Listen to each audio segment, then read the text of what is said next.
కాళేశ్వరం ప్రాజెక్టులోని కన్నెపల్లి పంప్లను వెంటనే ఆన్ చేసి తెలంగాణ రైతాంగానికి సాగునీరు అందించాలని మాజీ మంత్రి కొప్పుల ఈశ్వర్ డిమాండ్ చేశారు. పెద్దపల్లిలో మాజీ ఎమ్మెల్యేలు మనోహర్ రెడ్డి, కోరుకంటి చందర్, పుట్ట మధుకర్లతో కలిసి మీడియా సమావేశంలో మాట్లాడుతూ కాంగ్రెస్ ప్రభుత్వం చేపడుతున్న రైతు వ్యతిరేక విధానాలను ఎండగట్టారు.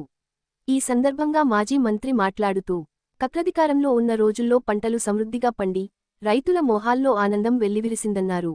గోదావరిలో పుష్కలంగా నీరు ప్రవహిస్తున్నప్పటికీ బీఆర్ఎస్ పార్టీపై కక్షతో కాంగ్రెస్ ప్రభుత్వం రైతులకు సాగునీరు అందించడం లేదని ఆవేదన వ్యక్తం చేశారు.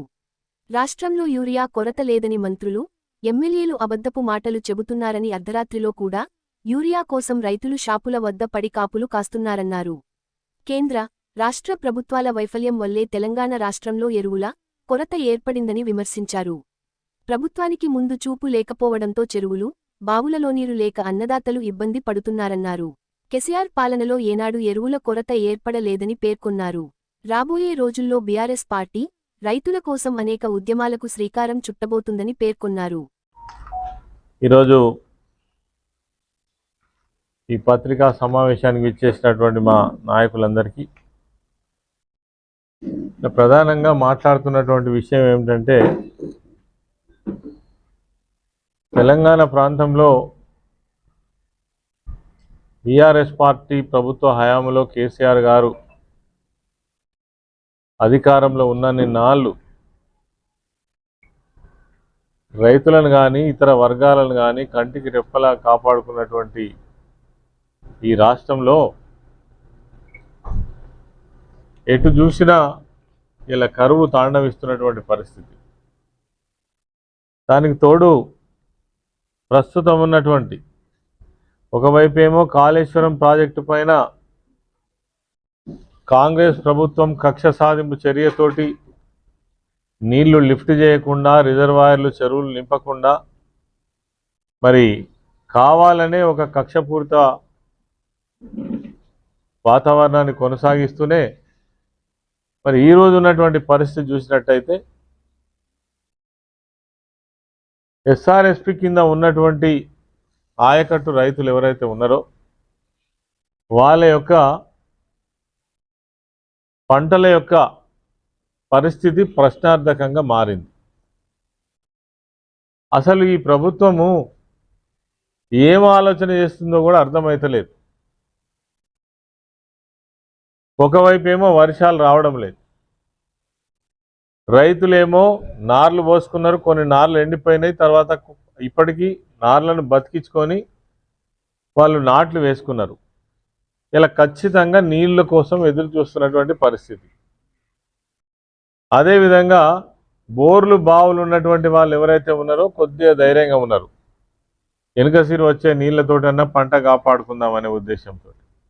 కానీ ఇటు వర్షాలు రావట్లేదు, ఉన్న ప్రభుత్వమేమో ఒకవైపు గోదావరిలో నీళ్లు ఉండి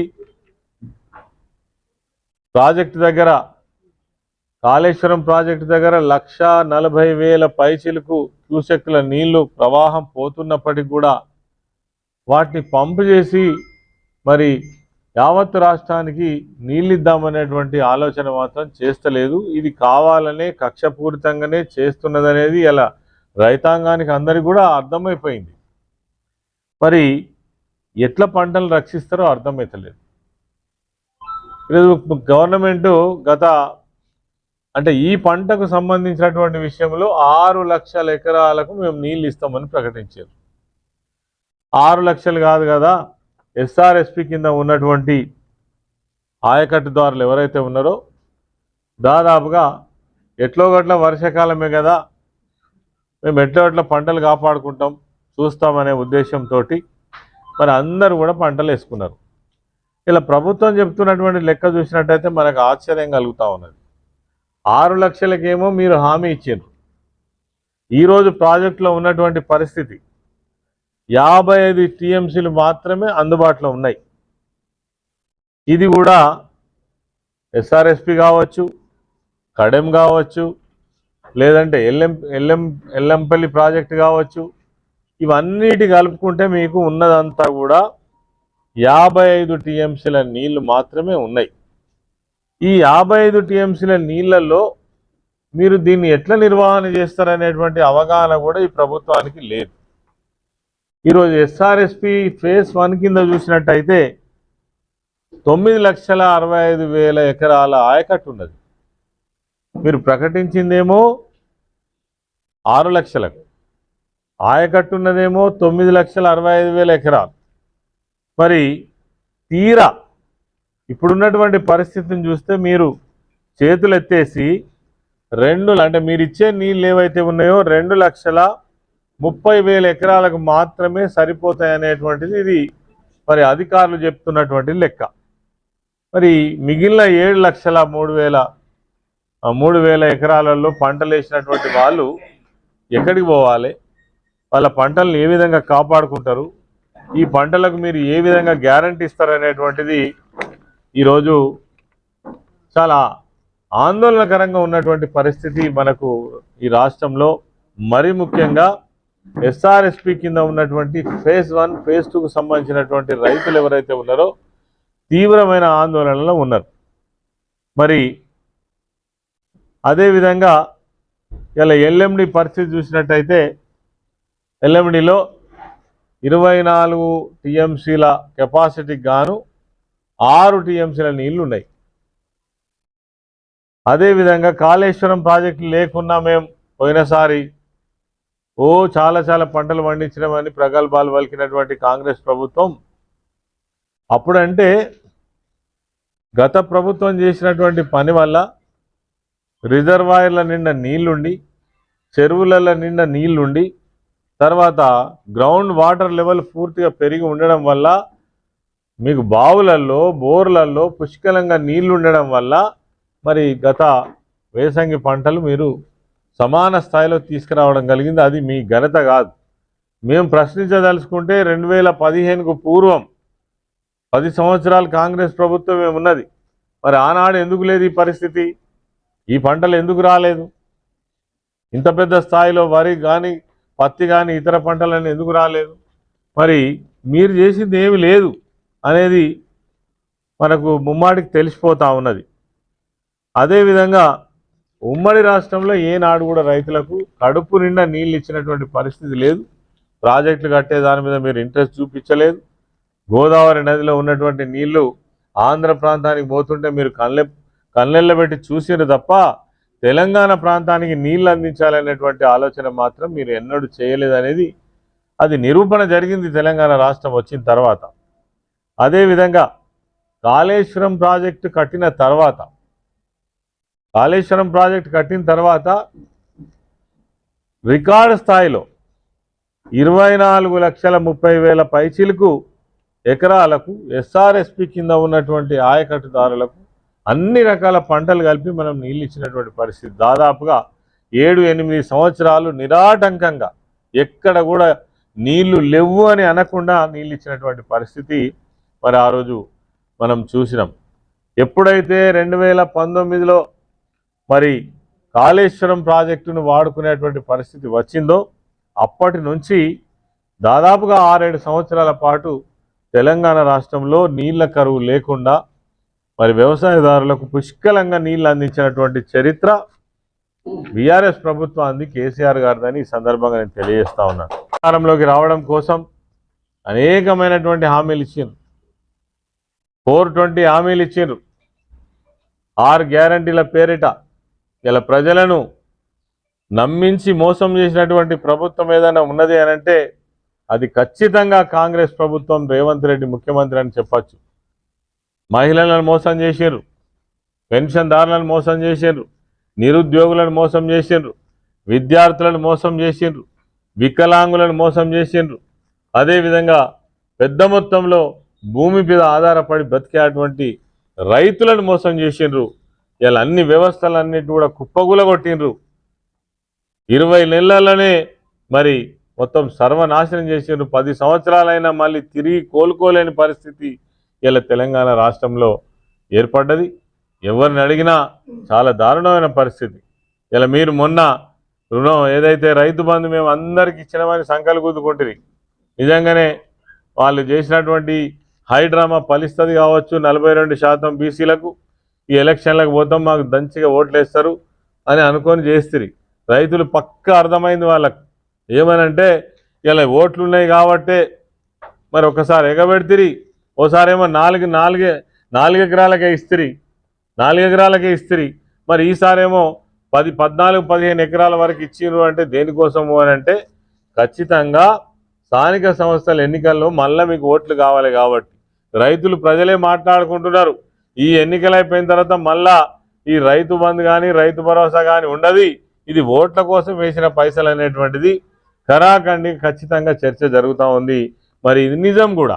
ఎందుకంటే మీకు అక్కర ఉన్న రోజు ఒక తీరు, అక్కర తిరగంగానే ఇంకొక తీరు వ్యవహరిస్తున్నటువంటి ప్రభుత్వం రేవంత్ రెడ్డి ప్రభుత్వం అనేది అబద్ధాలకు కేర్ ఆఫ్ ఎక్కడనంటే ఖచ్చితంగా కాంగ్రెస్ పార్టీ ప్రభుత్వం తెలంగాణ రాష్ట్రంలో రేవంత్ రెడ్డి ముఖ్యమంత్రి అని ఖచ్చితంగా చెప్పచ్చు. నువ్వు ఏ రైతుని అడిగినా, ఏ మహిళని అడిగినా, ఏ వృద్ధుని అడిగినా, ఏ వికలాంగుని అడిగినా, ఏ విద్యార్థిని అడిగినా, ఏ నిరుద్యోగిని అడిగినా, ఏ ప్రభుత్వ ఉద్యోగిని అడిగినా కూడా ఇలా చెప్పేది ఏంటంటే వీళ్ళు దొంగ మాటలు చెప్పుట్లో, మాయ మాటలు చెప్పుట్లో, అబద్ధాలాట్లో ఇక వీళ్ళని మించిన వాళ్ళు దేశంలో ఎవరు లేరనేది మాత్రం ఖచ్చితంగా చెప్పేటువంటి పరిస్థితి అయితే ఈ రాష్ట్రంలో వచ్చింది.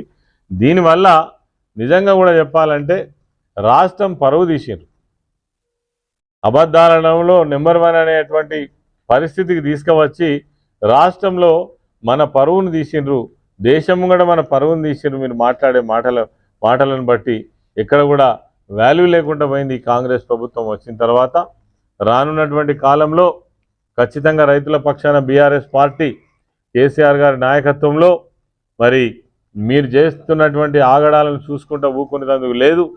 మొన్ననే మేము కాళేశ్వరం ప్రాజెక్టు దగ్గర కన్నెపల్లి పంప్ హౌజ్లను వెంటనే ప్రారంభించి నీళ్ళు వేయాలనే డిమాండ్ ఏదైతే ఉన్నదో ఆ రోజు మేము కొంచెం సమయం కూడా ఇచ్చిన మీ ప్రభుత్వానికి. తప్పకుండా దాని ఫాలోఅప్గా అనేక కార్యక్రమాలు ఉంటాయి. రైతుల ఉద్యమాన్ని చేపట్టక తప్పదు. మరి ఈ ప్రభుత్వానికి మళ్ళొక్కసారి మేము అల్టిమేట్ ఇస్తున్నాం, తప్పకుండా కన్నెపల్లి పంపులు వెంటనే ప్రారంభం చేసి రాష్ట్రంలో ఉన్నటువంటి నీటి రిజర్వాయర్స్ ఏవైతే ఉన్నాయో, చెరువులు ఏవైతే ఉన్నాయో వెంటనే నింపి రాష్ట్రంలో ఉన్న రైతాంగాన్ని కాపాడాలని మాత్రం బీఆర్ఎస్ పార్టీ పక్షాన డిమాండ్ చేస్తున్నాం. దీన్ని తూచా తప్పకుండా పాటిస్తే మీరు బతుకుతారు, లేకపోతే ప్రజల దృష్టిలో మీరు సచ్చినట్టుగానే భావిస్తారని మాత్రం ఈ సందర్భంగా తెలియజేస్తూ ఉన్నాం. చాలా కార్యక్రమాలు చేసింది తెలంగాణ ఆ రోజు రాష్ట్ర ప్రభుత్వం. గోడామ్స్ బాగా పెద్ద మొత్తంలో పెంచడం జరిగింది. ఒక్క మాటలో చెప్పాలంటే 4 లక్షల మెట్రిక్ టన్నులు ఉన్నటువంటి కెపాసిటీ గోదాములు ఏవైతే ఉన్నాయో మరి దిగిపోయే నాటికి 25 లక్షల మెట్రిక్ టన్నుల కెపాసిటీ కలిగిన గోదాములు వివిధ ప్రాంతాలలో నియోజకవర్గాల వారీగా, మండలాల వారీగా ఎక్కడ అవసరం ఉంటే అక్కడ మరి నిర్మాణం చేసి రైతులకు బ్రహ్మాండమైనటువంటి సౌకర్యాన్ని కల్పించినటువంటి విషయం కూడా ఈ సందర్భంగా నేను తెలియజేస్తా ఉన్నాను. అదేవిధంగా ఈ 600 రోజులలో ఈ ప్రభుత్వం యొక్క దురదృష్టకరమైనటువంటి పరిపాలన వల్ల, ఒక నమ్మకం లేనటువంటి పాలన కొనసాగించడం వల్ల మా రైతులు 600 మంది పిట్టల్లాగా ఇలా వాళ్ళ ప్రాణాలను వదిలిపెట్టినటువంటి వివిధ కారణాలతోటి ఉరివేసుకొని అదేవిధంగా ఆత్మహత్యలు చేసుకున్నటువంటి రైతులు ఎవరైతే ఉన్నారో రోజుకొక్కరు చొప్పున 600 రోజులు గవర్నమెంట్ నడిపిస్తే రోజుకొక్క రైతు చనిపోతున్నటువంటి దుస్థితి తెలంగాణ రాష్ట్రంలో ఉన్నది. ఇది కాంగ్రెస్ ప్రభుత్వం యొక్క నిర్వాహం. అదేవిధంగా రుణమాఫీ చేస్తామన్నారు. నిజంగా మీరు చేసిన రుణమాఫీ ఎంత? 49 లక్షల మందికి రుణమాఫీ చేస్తామన్నారు. 21 లక్షల మందికి చేసి చేలు దులుపుకున్నారు. ఇక లేదు పో అని చెప్పిండ్రు. మిగిలిన లక్షలాది మంది రైతులు మరి నోరెళ్ళు పెట్టిండ్రు. 2 లక్షలు ఉన్నోళ్ళు మీరు 2 లక్షలకు పైన ఉన్నోళ్ళు కట్టండి మళ్ళీ తిరిగి ఇస్తామంటే పోయి ఆ మిగిలిన అమౌంట్ కట్టి వస్తే కూడా వాళ్ళకి దిక్కులేదు. ఇప్పటి వరకు ఇక రుణమాఫీ అయిపోయింది అని సంబరాలు జరుపుకున్నారు, జబ్బలు జరుపుకున్నారు, అయిపోయింది. ఇది మీరు రుణమాఫీ విషయంలో రైతులకు చేసినటువంటి ద్రోహం. అదే మరిన్ని లేటెస్ట్ అప్డేట్స్ కోసం SN తెలుగు న్యూస్ టీవీ ఛానల్ని సబ్స్క్రైబ్ చేయండి, లైక్ చేయండి, షేర్ చేయండి.